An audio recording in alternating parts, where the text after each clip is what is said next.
31-year-old man who admitted to killing victims in his apartment, then dismembering their bodies, may have murdered up to 17 people. A serial killer is on the loose in the Daytona area. Investigators are on the trail of a possible serial killer. A stunning claim from an accused killer awaiting trial in Pennsylvania. And authorities believe they could very well have a serial killer in custody. And they say it may be the work of a serial killer. An accused serial killer. Welcome back to another staberific episode of 5 Minutes of Murder. The segment where I, Daddy Longlegs, take some time out of my busy polishing cats career to take a closer look at one of today's real-life monsters, that of the serial killer. Being that this is the February episode, we find ourselves jumping all the way over to Italy to focus on Bartolomeo Gagliano, also known as the Valentine's Day serial killer.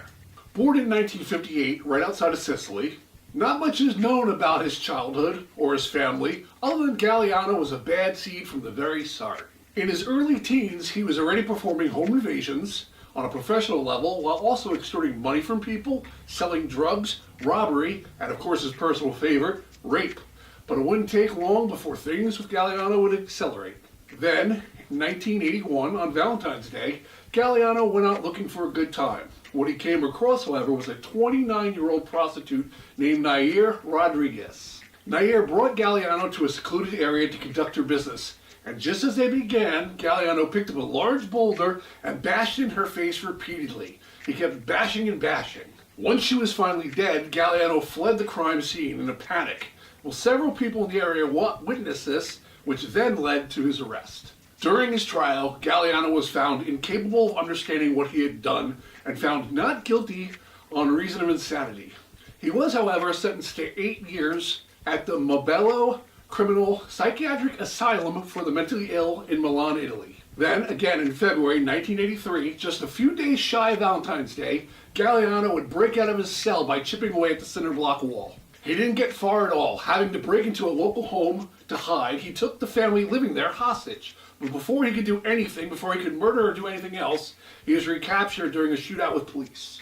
Once captured, he was returned back to the asylum until February 1989, where Gagliano would break out again, this time leading to the murder of 2 people. The first, a 22-year-old girl by the name of Paolina Fede, and the second was a 34-year-old transsexual drug addict by the name of Francesco Panizzi. Both were murdered by Gagliano in separate altercations, but done in a very similar manner, being that they were both shot in their mouths, and they were left alive to choke on their own blood until they were dead. Also, both were murdered on, that's right, Valentine's Day. A few days after that, Gagliano would attempt to kill again. His victim this time would be a prostitute by the name of Laribaldi, who was also shot in the mouth and left for dead, with her body being dumped in a secluded forest area right outside of the city. But this time, the bullet exited the side of her neck and left very little damage. Miraculously, she survived. Now, once she recovered, she was able to give police enough information that led to Gagliano's arrest on February 20th, 1989. Upon searching where Gagliano was staying, they found the gun that matched all the murders, a silencer, a bunch of drugs, a police scanner, money, and much, much more. It was at this point that Gagliano was sentenced to prison. But at this time, it would be a real prison, that of the Gianninonia prison. Then in 2013, a very strange turn of events hit Gagliano. He was notified in prison that his mother was dying at a local hospital.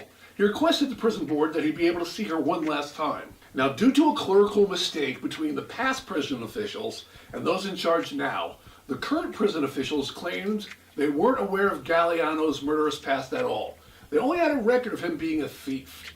Now, due to that, and due to him being a model prisoner all these many years, they mistakenly gave Gagliano a 2-day pass to visit his mother in the hospital.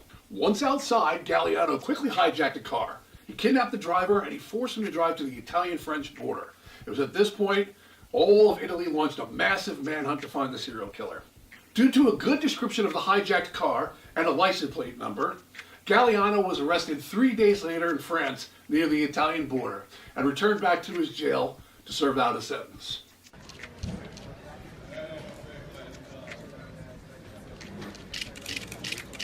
Ma perché non ve ne andate a fare il culo?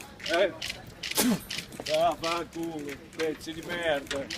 Figli di puttana, bastardi. Once again in front of the court system, Gagliano was given an additional 6 years for his recent disappearing act, of which he showed absolutely no concern for. It seemed Gagliano had something else in mind for his future. Then, on January 22nd, 2015, Bartolomeo Gagliano committed suicide by hanging himself in his cell with his bedsheet. Well, there you have it, folks. Bartolomeo Gagliano, a.k.a. the Valentine's Day serial killer. Although he didn't rack up the big kill numbers like so many other serial killers, he did rack up the motivation to escape jail not once, but 3 separate times, and to murder again and again, every one of those times on the same day. So that's got to be worth something, huh? We hope you enjoyed this episode of 5 Minutes of Murder.